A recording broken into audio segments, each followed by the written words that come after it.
오랜만에 여러분들을 뵈서 너무 반갑고 또 감사합니다. 일남전대 헌신예배라 많이들 이제 연세들도 드시고 늙으셨겠구나 그런 생각을 하고 왔는데 깜짝 놀랐습니다. 형님들이 나오셔가지고 왜 이렇게 안 늙으셨대요? 예. 아버지 이렇게 심각하게 감사합니다. 하나님의 은혜로 한내교회에서 제가 한 33개월간 사역을 했었고 아름다운 추억으로 제 가슴속에 남아 있습니다. 어제 오늘 김장을 했습니다. 김장을 했는데 손도 김장하다 폈고요. 김장할 때면 한내교회에서의 추억이 생각납니다.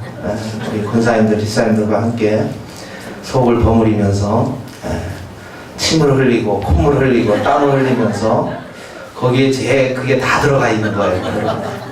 맛있게 드시던 생각도 나고 감사합니다. 어쨌든 일남전대 헌신예배를 드리면서 부족한 저를 불러주셔서 감사를 드리고요.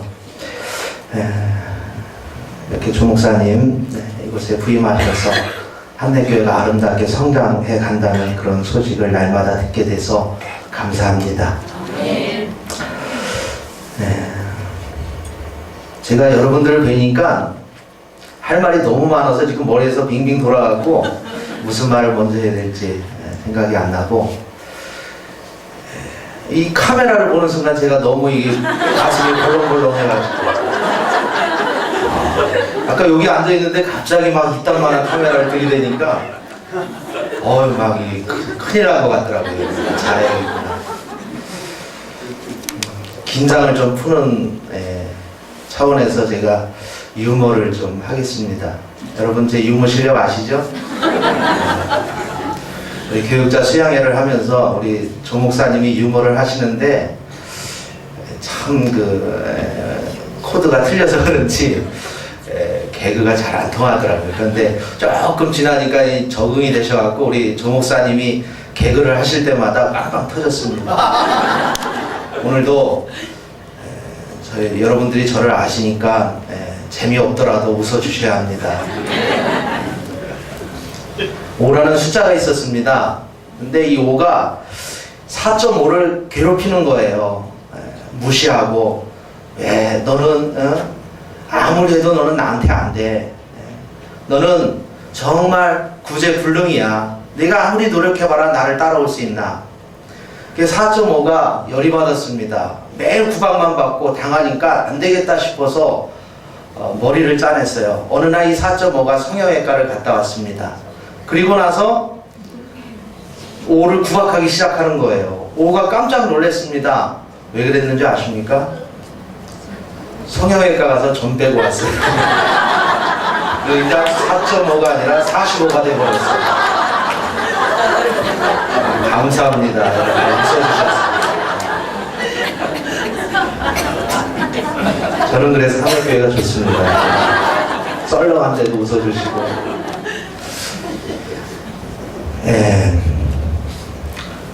이 시간 주여 나를 사명자로 세우소서라는 제목으로 말씀을 전하면서 은혜를 나누기 원합니다.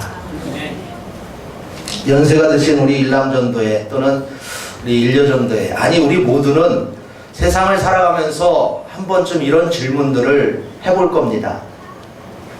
내 인생은 뭐였나? 나는 무엇을 위해서 이제까지 살아왔는가? 앞으로 남은 여생 나는 무엇을 위해서 살아야 되는가? 이런 고민들, 이런 질문들을 스스로에게 해볼 것입니다. 이 질문은 바로 우리 사명이 무엇인가, 나에게 있는 사명이 무엇인가에 대한 질문입니다. 이렇게 스스로에게 하는 질문과 그 답은 나이를 초월해서 정말 우리 모두가 생각해 봐야 할 질문이고 대답이라고 생각을 합니다. 저는 오늘 이 요나서 말씀을 보면서 여기에 대한 답을 찾아보려 합니다. 요나서를 읽을 때마다 저는 감동을 받습니다. 왜냐하면은 이 요나라고 하는 선지자가 저와 참 동질감을 느끼게 하는 선지자입니다. 왜냐하면은 그 요나의 모습이 저의 모습과 다를 바가 없기 때문에 그래요. 요나를 보면서 야, 정말 요나는 나구나. 요나 선지자는 다른 사람이 아니라 바로 나구나 라고 하는 것을 말씀을 읽을 때마다 깨닫게 됩니다. 오늘 하나님께서는 요나서를 통해서 우리 성도들에게 하시고자 하시는 말씀이 무엇입니까? 그것은 바로 구원은 유대인만의 구원이 아니라 하나님의 구원은 모든 이방 백성에게도 열려있는 하나님의 놀라운 은총이고 은혜라는 사실을 알기를 원하신다는 거예요. 그리고 그 구원의 역사는 오늘 성도들을 통해서 널리 계속적으로 진행되어져야 한다는 거예요. 요나서를 통해서 하나님은 모든 백성이 하나님의 구원의 그 테두리 안에 들어와 있는 것이고 그 구원을 이루기 위해서 하나님의 백성된 성도들은 끊임없이 그 복음을 전파해야 될 사명이 있다고 하는 것을 우리에게 깨닫게 해주십니다. 그런데 중요한 것이 무엇입니까? 하나님의 이런 뜻이 있음에도 불구하고 하나님의 소원이 있음에도 불구하고 우리의 잘못된 편견, 고집, 아집 이런 것 때문에 우리가 복음을 전하지 않는다는 것이 문제입니다. 이것이 바로 오늘 저와 여러분들이 현대판 요나의 모습을 가지고 신앙생활하고 있다고 하는 모습입니다. 그러기에 오늘 저는 우리가 이제까지는 그런 요나처럼 신앙생활을 해왔다면은 과거의 요나의 모습을 이제는 벗어던지고 정말 복음을 열정적으로 내 가슴에 품고 그 복음을 내가 처한 곳에서 내가 만나는 사람들에게, 이웃에게, 가족에게 정말 열정적으로 전할 수 있는 새롭게 변화된 요나의 모습으로 우리 모두가 변화되기를 간절히 소원해 봅니다. 한번 따라서 해보시기 바랍니다. 나는 사명자다. 주여 나를 사명자로 세우소서. 아멘. 자, 여러분들이 요나서를 잘 아시지만 요나서 1장의 전반부를 보면 하나님께서 요나를 부르시고 요나에게 사명을 주시는 장면이 나옵니다. 요나를 부르신 하나님은 너는 니느웨로 가서 그 백성에게 복음을 전하라 말씀하시죠. 그런데 요나는 하나님의 명령을 받고 어떻게 행합니까? 니느웨로 갑니까? 아니죠. 다시스로 가는 배를 탑니다. 하나님의 명령에 불순종하는 거죠. 다시스로 도망하는 배를 타고 가다가 요나는 큰 풍랑을 만나게 됩니다. 함께 타고 있던 많은 사람들에게 피해를 줍니다. 고통을 안겨줍니다. 우여곡절 끝에 그 풍랑의 원인, 그들이 당하는 그 고통의 원인이 요나에게 있다고 하는 것이 밝혀집니다. 망신을 당하죠. 이 풍랑이 누구 때문인가? 제비를 뽑아서 알아보자 하는데 요나가 당첨이 되었습니다. 그 정도 되면 요나는 즉시 무릎을 꿇고 하나님 앞에 정말 손을 들고 회개하고 돌아왔어야 했습니다. 그런데 요나는 뻔뻔합니다. 그대로 있습니다. 사람들이 네가 누구냐 물을 때에 나는 여호와를 경외하는 자다. 나는 여호와의 낯을 피하여 도망을 하는 중이다. 그러니까 사람들이 요나에게 말합니다. 네가 어찌하여 이렇게 행하였느냐. 요나 자신이 나는 하나님의 선지자요, 하나님이 명령을 하셨는데 그 명령에 불순종해서 지금 도망하는 중입니다 라는 고백을 하니까 그곳에 있던 사람들이 이구동성으로 하는 말이 네가 어찌하여 이렇게 행하였느냐 라고 말을 합니다. 이 말씀 속에서 오늘 이 시대에 신앙생활하는 우리들은 이 사람들의 음성이 바로 우리들에게 들려주는 음성이다 라는 깨달음을 얻어야 될 줄로 믿습니다. 내가 하나님의 사람이라고 하면서, 내가 하나님을 믿는다고 하면서 어떻게 그렇게 살아가느냐? 어떻게 그럴 수 있느냐? 하나님이 살아계시다고 하면서 예수 믿으면 구원받고 천국 가고 영생을 얻는다고 하면서 내가 왜 어찌 그렇게 살아가고 있느냐? 왜 복음을 전하지 않느냐? 세상 사람들은 우리에게 이렇게 호소하고 부르짖고 있는 줄 믿습니다.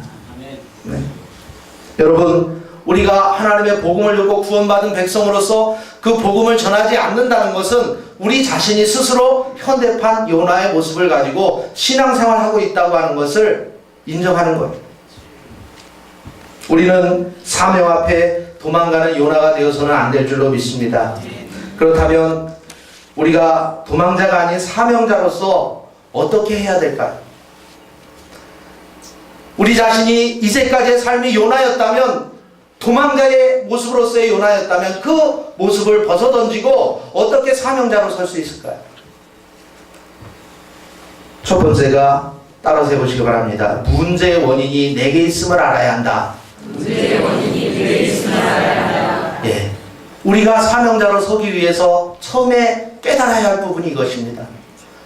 모든 문제의 원인이 내게 있음을 깨닫지 못하면 우리는 변화받을 수 없습니다.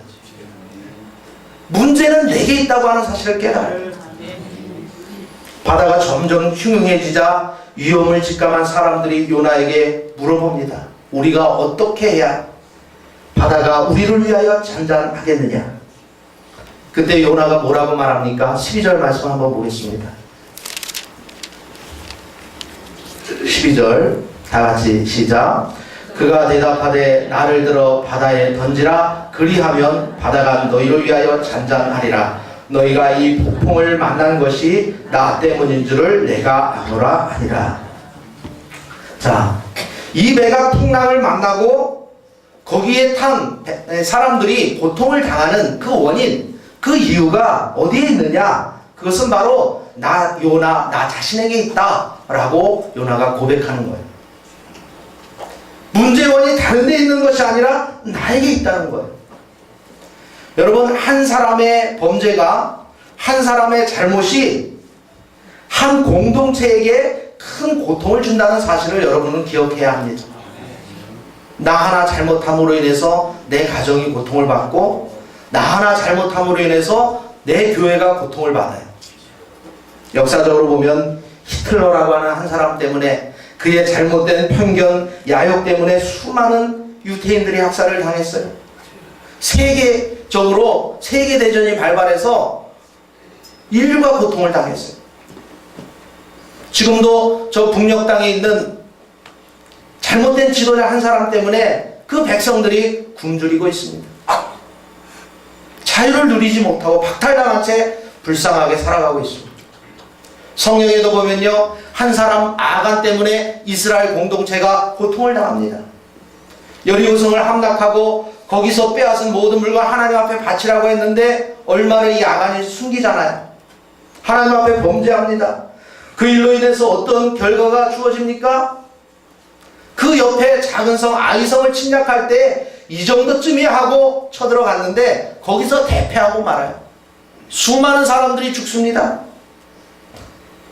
우리는 역사를 보면서 또 성경을 보면서 한 사람의 범죄가 공동체에 얼마나 큰 아픔을 주는가 깨달아야 돼요. 오늘 본문의 요나, 이 한 사람의 도피 행각으로 인해서 수많은 사람들이 지금 고통을 당해요. 어려움을 겪습니다. 문제는 뭐냐면 그 어려움이 닥쳤을 때에 그 어려움을 어떻게 해결하느냐 하는 거예요. 제일 먼저 우리가 풀어야 할 것은 그 문제의 원인이 나에게 있다고 하는 사실을 깨달아야 된다는 거예요. 여러분, 우리가 겪는 고난, 우리가 겪는 환난의 원인이 무엇입니까? 누구 때문입니까? 남들이 아닙니다. 환경이 아닙니다. 자식이 아니고 부모가 아닙니다. 나는 운이 나빠서 재수가 없어서 아닙니다. 많은 사람들이 그 문제의 원인을 다른 데로 전가시키고 있어요.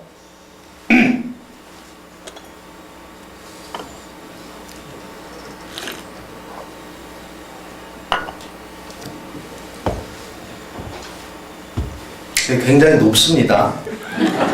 저는 웬만하면 배를 좀 감추려고 하는 거죠. 배가 드러나는 것 같아서 부담스럽네요.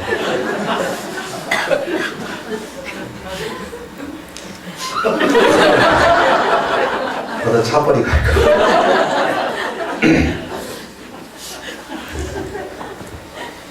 그게 문제예요. 이게 그게 문제는 사람들이 그 문제의식을 가지면서 그 그 문제의 원인이 남에게 있다고 전가시키는 데 문제가 있다는 거예요. 그래서 무덤에 가면요, 핑계 없는 무덤이 없다고 하죠. 다 그럴싸한 핑계가 있어요. 어린아이들이 싸울 때 야단을 쳐보세요. 아이들이 잘못했다고 하는 아이가 거의 없어요. 다 쟤 때문에, 제가 먼저 놀려서, 제가 먼저 시비 걸어서.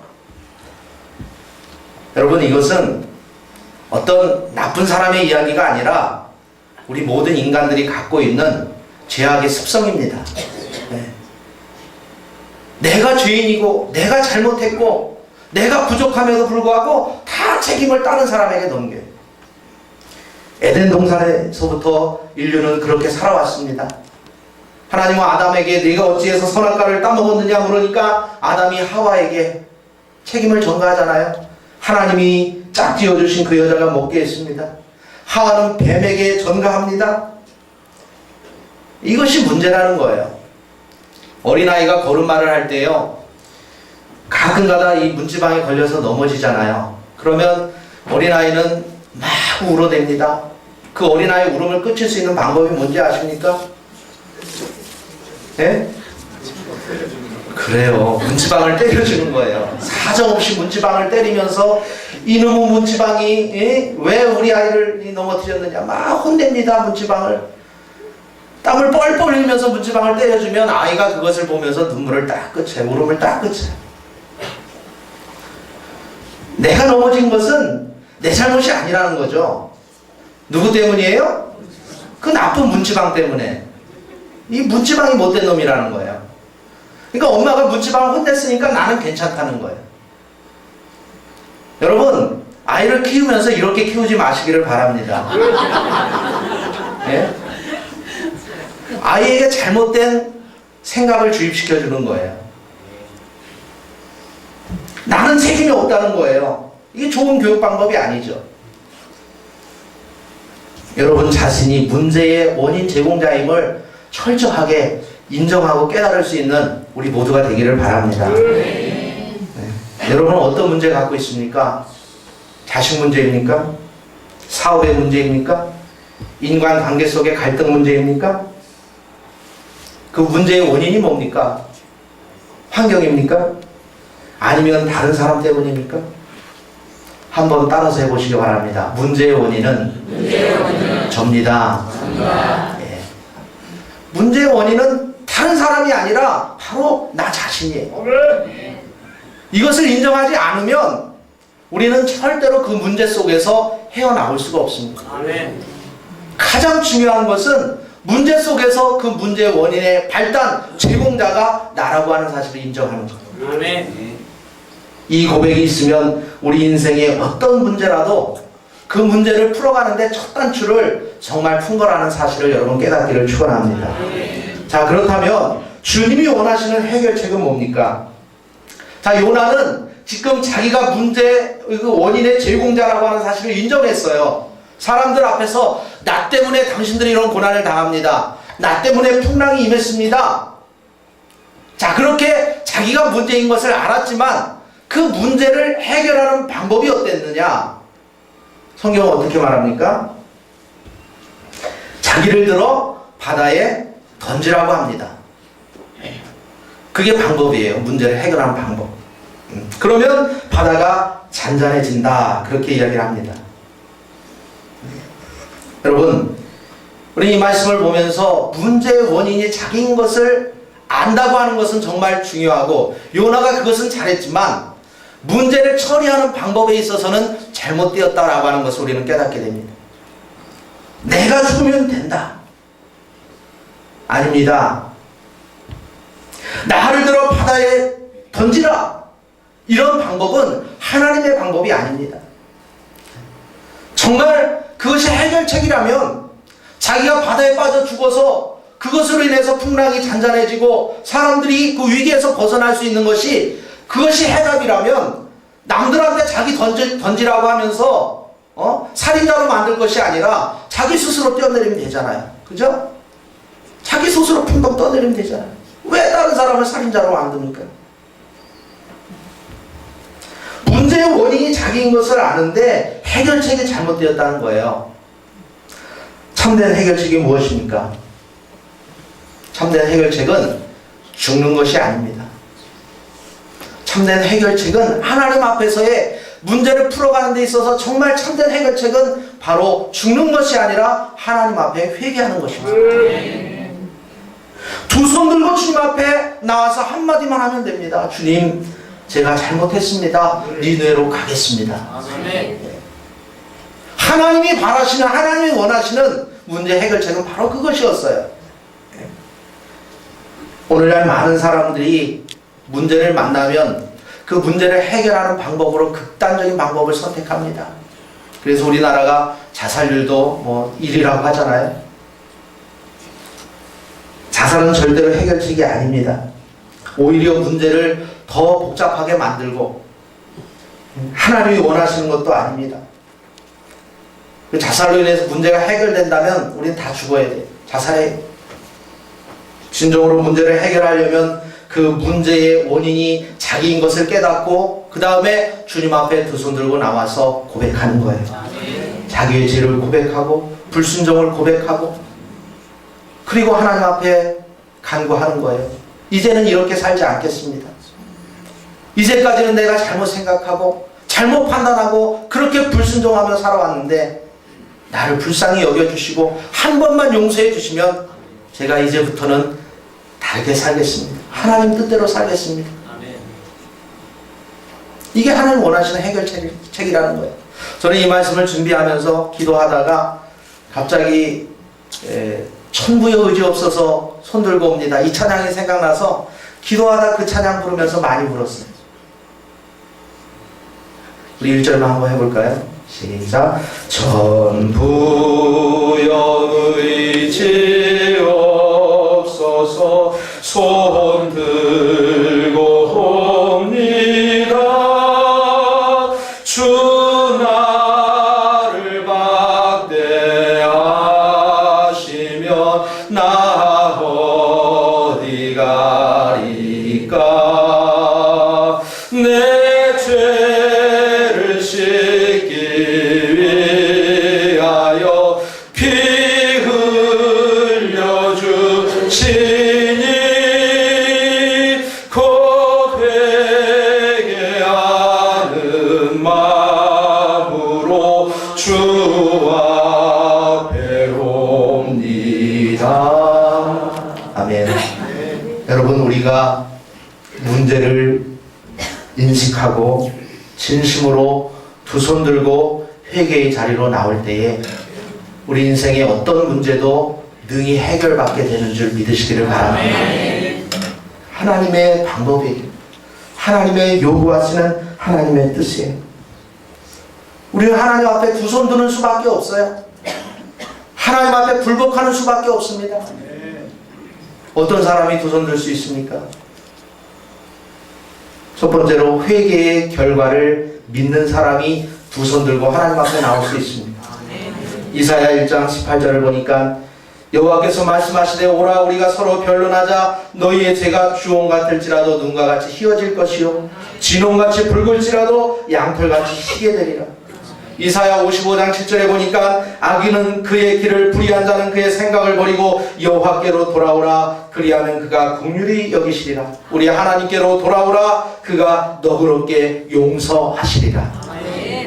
두 손 들고 나오면 하나님이 우리를 용서해 주신다는 것. 이것을 믿는 자만이 두 손 들고 하나님 앞에 회개하며 나올 수 있습니다. 회개한 사람을 향해서 베푸시는 하나님의 용서를 믿는 사람. 여러분 믿습니까? 무슨 죄를 지었다 할지라도 무슨 불의한 흉악한 죄 가운데 내가 그 죄를 범했다 할지라도 하나님 앞에 용서를 구하고 나올 때 하나님은 넉넉히 용서하시는 좋으신 하나님인 줄 믿으시길 바랍니다. 하나님이요 때로는 우리를 징계하실 때도 있습니다. 그러나 그 징계의 목적이 무엇입니까? 심판에 있지 않습니다. 하나님 채찍을 드실 때 그 채찍으로 인해서 우리가 아파하고 고통스러워할 수 있지만 그 채찍을 드시는 하나님의 마음은 우리를 죽이려고 하는 것이 아니에요. 심판의 목적이 아닙니다. 하나님은 우리를 구원하시기를 원하십니다. 믿습니까? 하나님은 우리의 구원의 목적이에요. 모든 사람이 다 구원받는 것이 하나님의 목적이에요. 그렇기 때문에 어떤 죄인이라도 회개하고 나오라는 거예요. 내가 용서해 주겠다는 거예요. 그것 때문에 내가 십자가를 졌다는 거예요. 피를 흘려 죽었다는 거예요. 회개하면 복 받습니다. 회개하면 수지 맞습니다. 온전한 회개만이 문제를 풀 수 있는 마스터키가 된다는 사실을 믿으시기를 축원합니다. 또 누가 두 손 들고 하나님 앞에 회개하며 나올 수 있습니까? 하나님의 뜻이 정말 무엇인지를 아는 사람입니다. 다시 말해서 내 사명이 무엇인지를 깨닫는 자가 하나님 앞에 회개하며 나올 수 있습니다. 우리 하나님이 요나에게 원하시는 것이 무엇일까요? 요나가 바다에 던져져서 죽는 것이 하나님이 원하시는 하나님의 뜻일까요? 하나님은 요나가 깨닫고 돌아서기를 원하십니다. 도망자에서 이제는 사명자로 하나님 앞에 서기를 하나님은 원하십니다. 그런데 요나는 자기를 던지라고 하면서도 돌아서지 않습니다. 그 말은 뭡니까? 내가 죽으면 죽었지 니느웨로는 못 가겠다는 거예요. 여러분, 왜 요나가 이렇게 고집이 이렇게 셀까요? 그것은 바로 잘못된 지식, 잘못된 편견, 잘못된 신앙, 그것이 바로 요나를 고집쟁이로 만든 거예요. 오늘 신앙생활 하면서 고집이 센 분들 있죠? 그죠? 고집하면은 나를 따라올 수 없어 하는 분 손 들어보세요. 임 교수입니다.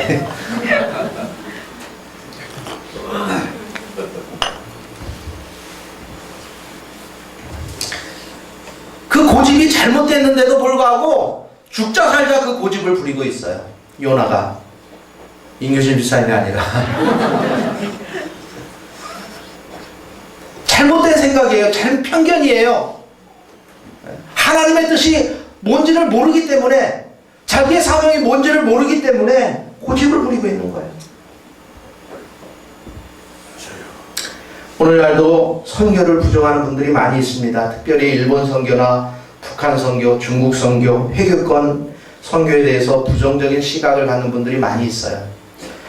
목사님들 중에도 있습니다. 왜 거길 가서 그렇게 고생을 하느냐. 우리나라도 예수 안 믿는 사람들이 4분의 3이다. 75%다. 여기에 물질을 쏟고 여기에 집중을 해서 이 나라 이 백성부터 구원해야지. 뭐 틀린 말도 아닐 수 있습니다. 그러나 그것이 정말 하나님의 뜻이겠습니까? 하나님은 우리가 우리나라에만, 우리 이 백성만 선교하고 이 백성만 구원하기를 하나님 원하실까요? 아프간 같은 그 회교권은 위험하다는 거예요. 선교하러 많이들 가는데 욕을 먹습니다. 뭐 안 믿는 사람들로부터 욕 먹는 건 당연하다 치지만 믿는 사람들로부터, 교회들로부터도 욕을 먹어요. 일본은 밑 빠진 독에 물 붓기라는 거예요. 그 사람들 아무리 선교해도 소용없다는 거죠. 열매가 없다는 겁니다. 북한 선교는 아직 시기상조래요. 그러나 주님의 뜻은 뭡니까? 모든 족속으로 제자를 삼는 것입니다. 너희는 가서 온 천하 만민에게 복음을 전해야 된다고 하는 것이 주님이 우리에게 맡겨주신 사명입니다.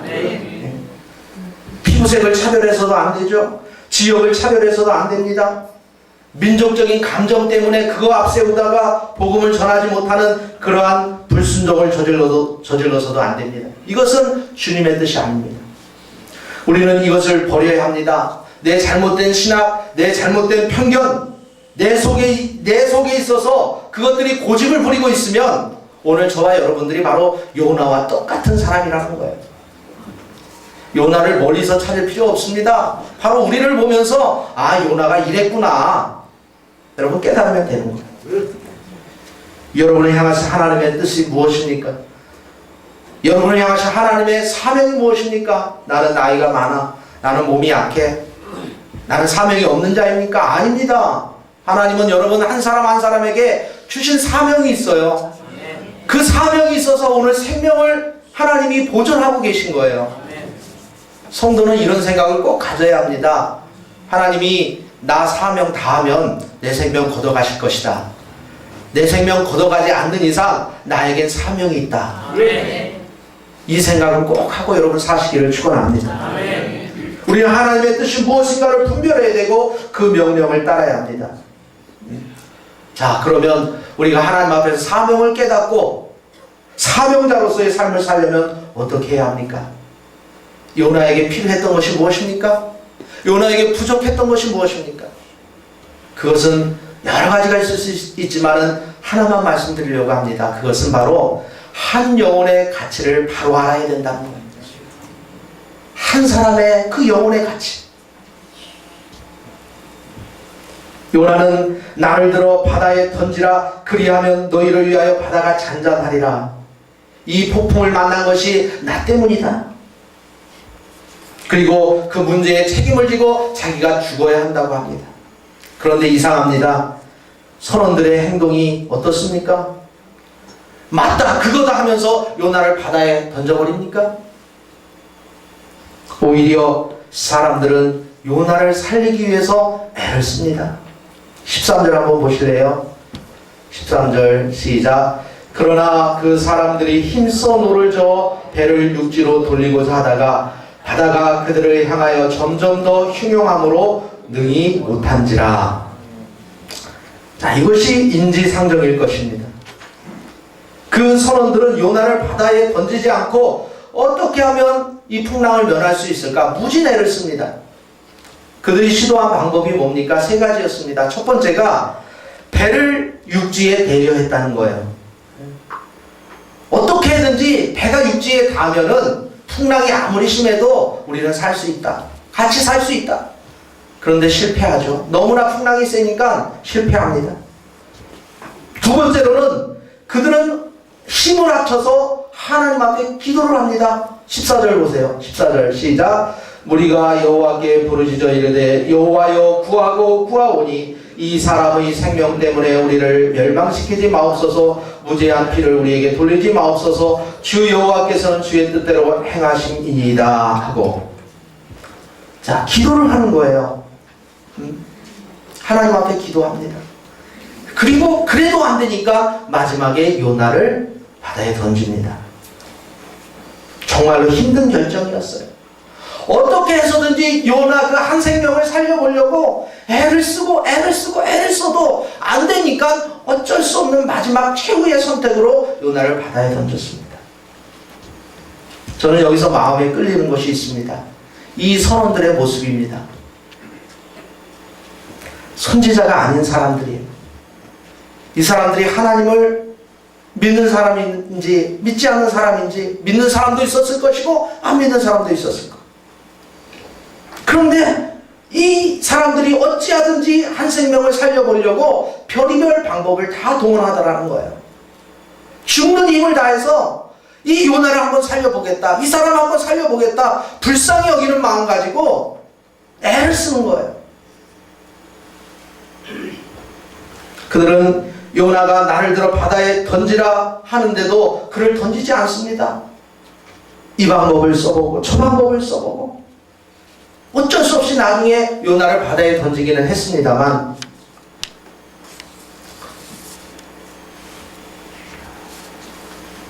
여러분, 그들이 자기를 죽음으로 몰고 갈 뻔했던 이 요나를 살려보려고 엄청난 노력을 하고 있다는 거예요. 우리가 이것을 배워야 할 줄로 믿습니다. 우리 성도들이 가져야 될 마음가짐이에요. 몇 년 전에 일본에서 전설길에 떨어진 일본 사람을 구하려다가 대신 죽은 사람이 있죠. 우리나라 사람 이수연 씨라는. 그 사람을 기리기 위해서 영화가 만들어지고 기념비도 세워졌답니다. 한 생명을 구하려다가 자기 생명을 희생시킨 그 사람을 세상에서도 그 사람을 의인이라고 이야기합니다. 위대하다고 존경합니다.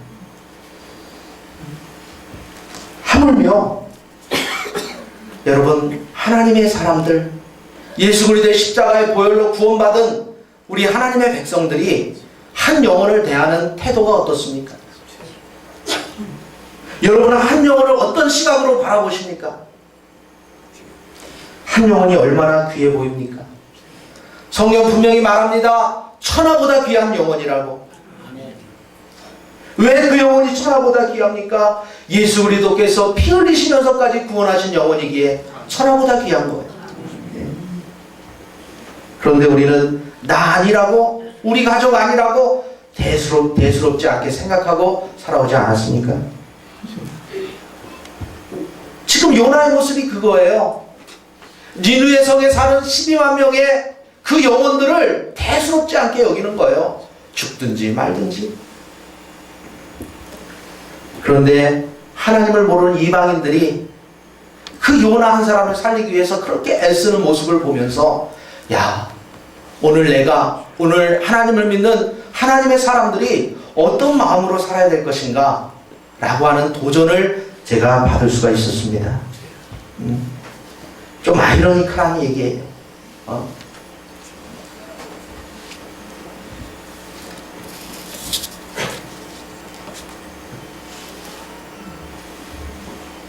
저 자신이 회개를 많이 했습니다. 나는 정말 한 영혼을 어떻게 대하고 살아왔는가. 부끄러운 요나의 모습을 또 발견하게 된 거예요.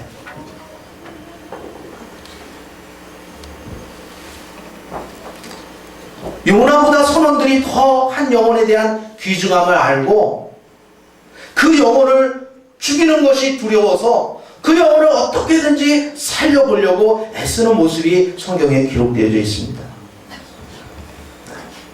하나님은 요나가 그 선원들을 보면서 영혼에 대한 그 소중함, 영혼에 대한 가치를 깨닫기를 원하셨을 거예요.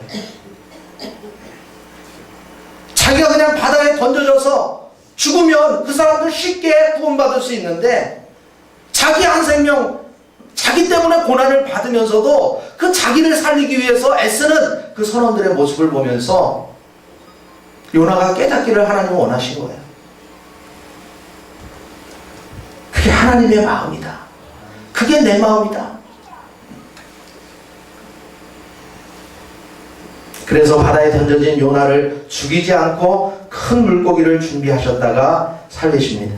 17절 말씀 한번 보겠습니다. 17절 시작. 여호와께서 이미 큰 물고기를 예비하사 요나를 삼키게 하셨으므로 요나가 밤낮 3일을 물고기 뱃속에 있으니라. 하나님께서는 이미 물고기를 예비하셨습니다. 한 영혼이 얼마나 소중한지를 알게 하기 위해서 그 물고기 뱃속에서 지옥과 같은 고통이 있는 그곳에서 지옥이 얼마나 무서운 것인가를 깨닫게 하시기 위해서, 그곳에 한 영혼이 떨어졌을 때 얼마나 큰 고통 속에 살아야 하는가를 깨닫게 하시기 위해서 물고기 한 마리를 예비하셨다가 그곳에 요나를 집어넣습니다. 여러분에게 묻고 싶습니다. 여러분은 한 영혼의 가치를 어떻게 보십니까? 한 영혼이 얼마나 귀한 존재라고 하는 사실을 하나님이 여러분들이 어떻게 생각하고 있는지 지금 물어보고 계십니다. 우리가 무시하는 그 한 영혼을 위해 주님은 십자가를 지셨습니다. 우리 옆집에 살고 있는 그 영혼, 나와 때로는 주고받고 싸우기도 하지만 그 영혼 때문에 주님이 십자가를 지셨다는 생각 잊지 마시기를 바랍니다. 하나님을 알지 못하면 그 영혼은 지옥 가서 심판받을 수밖에 없는 불쌍한 영혼이 된다는 사실을 내가 알고 내가 깨닫고 주님의 마음 가지고 그 영혼에게 다가가기를 원하십니다. 여러분, 그 영혼을 어찌할 것입니까? 니느웨에 살고 있는 12만 명의 그 영혼들 어찌하시렵니까? 니느웨가요, 그 사장에 보면은 12만 명이래요. 그 영혼들이. 보령시 사이즈하고 비슷하지 않습니까?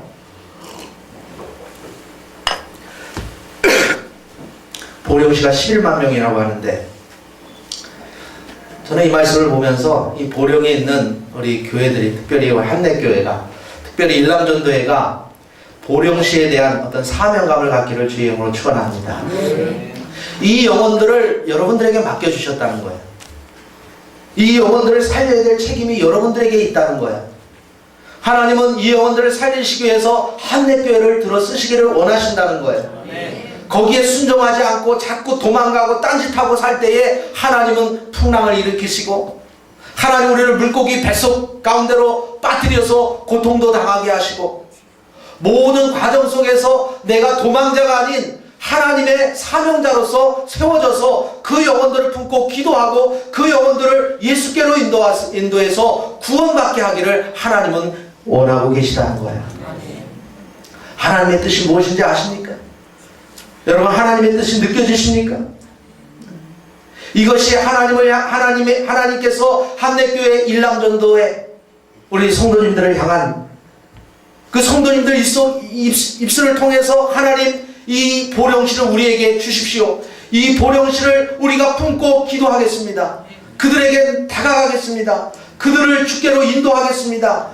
뜨거운 외침이 여러분들의 입술을 통해서 고백되어지기를 하나님은 원하고 계시다는 거예요. 하나님의 소원이 이럴진데 여러분 도망치시렵니까? 방관자가 되시렵니까? 일남전도회 헌신 예배입니다. 전도회가 뭡니까? 전도하라고 조직된 모임이에요. 아멘. 네.